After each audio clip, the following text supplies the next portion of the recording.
Bismillahirrahmanirrahim. Assalamualaikum warahmatullahi wabarakatuh. Alhamdulillahi rabbil alamin. Wassalatu wassalamu ala ashrafil anbiya'i wal mursalin wa ala alihi wa ashabihi ajma'in. Amma ba'du, ikhwani wa akhwati fillah, rahimani wa rahimakumullah. Insyaallah ta'ala pada kesempatan kali ini kita akan lanjutkan kembali pelajaran bahasa Arab kita dari buku Membangun Pondasi Bahasa Arab jilid yang pertama ya. Sekarang kita akan bahas bab 7, mengenal kejelasan isim. Ya, kalau sebelumnya kita sudah bahas mengenal jenis isim ya, bahwasannya ditinjau dari jenisnya, isim terbagi menjadi dua kelompok, ada isim muzakkar, ada isim muannas. Sekarang mengenal kejelasan isim. Ya. Jadi nanti ditinjau dari kejelasannya, isim terbagi menjadi dua kelompok juga. Yang pertama yang namanya isim nakirah, yang kedua isim ma'rifah. Ya, apa itu isim nakirah dan apa itu isim ma'rifah akan kita bahas ya. Kita baca bab 7, mengenal kejelasan isim an-nakiratu wal ma'rifatu. Berdasarkan kejelasannya, isim terbagi menjadi dua. Yang pertama ada isim nakirah, yang kedua isim ma'rifah. Ma'rifah atau ma'rifat ya kalau dalam bahasa Indonesianya. Isim nakirah itu isim yang penunjukan bendanya masih umum, belum tertentu. Sedangkan isim ma'rifat, isim yang sudah tertentu penunjukan bendanya. Misalnya gini, kalau saya katakan dalam bahasa Indonesia ya, saya melihat seorang laki-laki di masjid. Ya, kira-kira antum tahu nggak laki-lakinya siapa? Tentu nggak tahu kan? Ya, seorang laki-laki. Ini masih bersifat umum, bisa aja si A, si B, si C, si D. Itu namanya nakirah tuh, kalau dalam bahasa Arab. Tapi kalau saya katakan saya melihat si Muhammad di masjid, maka ini ma'rifat, sudah tertentu benda yang dimaksud, isim yang dimaksud itu aja. Beda nakirah dengan ma'rifah. Jadi kalau nakirah itu isim yang penunjukan bendanya masih umum, berlaku umum untuk siapa aja gitu. Tapi kalau ma'rifat isim yang bendanya sudah tertentu benda yang dimaksud ya. Lalu bagaimana cara kita membedakan antara isim nakirah dengan isim ma'rifah ya? Caranya dengan kita kenali dulu isim yang ma'rifat. Ya, jadi kalau untuk membedakan isim nakirah dengan isim ma'rifat, kita hafalkan dulu isim-isim yang ma'rifat. Kalau sebelumnya membedakan jenis isim, kita hafalkan dulu isim yang mu'annas. Tapi kalau nakirah dan ma'rifat, ya untuk bisa membedakannya, ya kejelasan isim, kita hafalkan yang ma'rifat. Nanti selain isim ma'rifat, maka kita anggap dia nakirah. Gitu aja gampangnya ya. Nah, menurut orang Arab, yang termasuk isim ma'rifat adalah sebagai berikut. Yang pertama, nama. Dan yang dimaksud dengan nama di sini maksudnya nama orang, nama kota, nama negara. Ya, misalnya nama orang Muhammadun, si Muhammad ya. Sebab kalau disebut nama orang, maka sudah jelas ya benda yang dimaksud yaitu si Muhammad, bukan yang lain gitu. Atau nama kota misalnya Jakarta, jelas gitu kan kota yang dimaksud. Kemudian nama negara misalnya Indonesia, jelas benda yang dimaksud gitu ya. Jadi yang termasuk isim ma'rifat nama orang, nama kota, nama negara.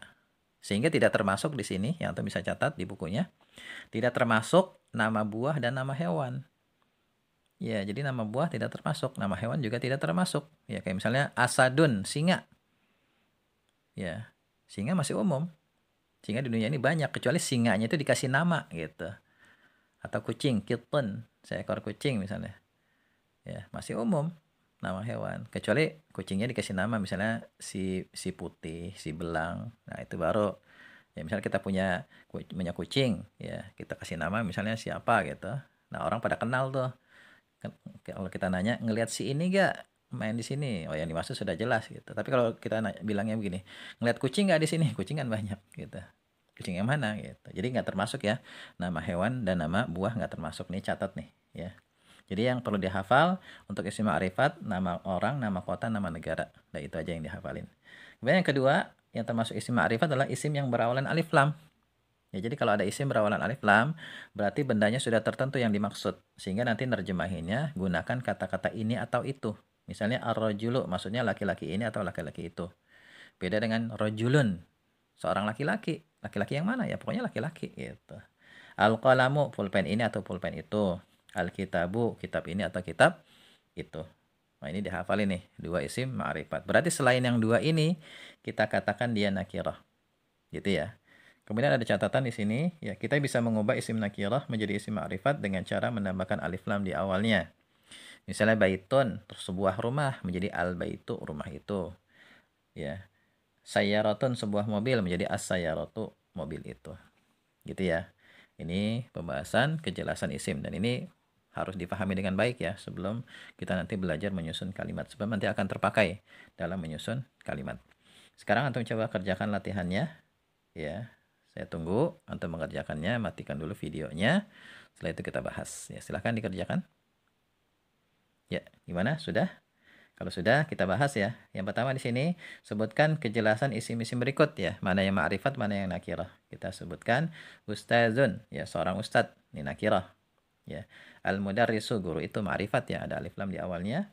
Kemudian Zainabu, si Zainab, ma'rifat, nama orang. Malaysia, ini ma'rifat, nama negara.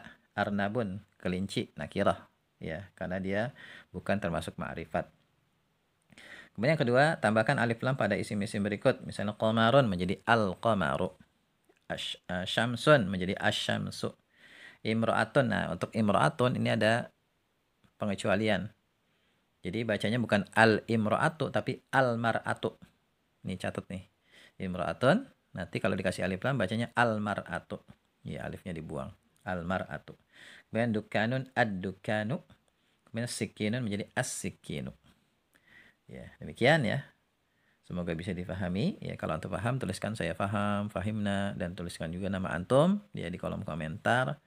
Dan juga jangan lupa di-share ya, di komen, di-share video ini supaya semakin banyak yang belajar bersama di sini. Ya, semoga bisa difahami, semoga bermanfaat dan tetap semangat belajar. Ya, wallahu a'lam bishawab. Subhanakallahumma wa bihamdika, asyhadu an la ilaha illa anta, astaghfiruka wa atubu ilaik. Assalamualaikum warahmatullahi wabarakatuh.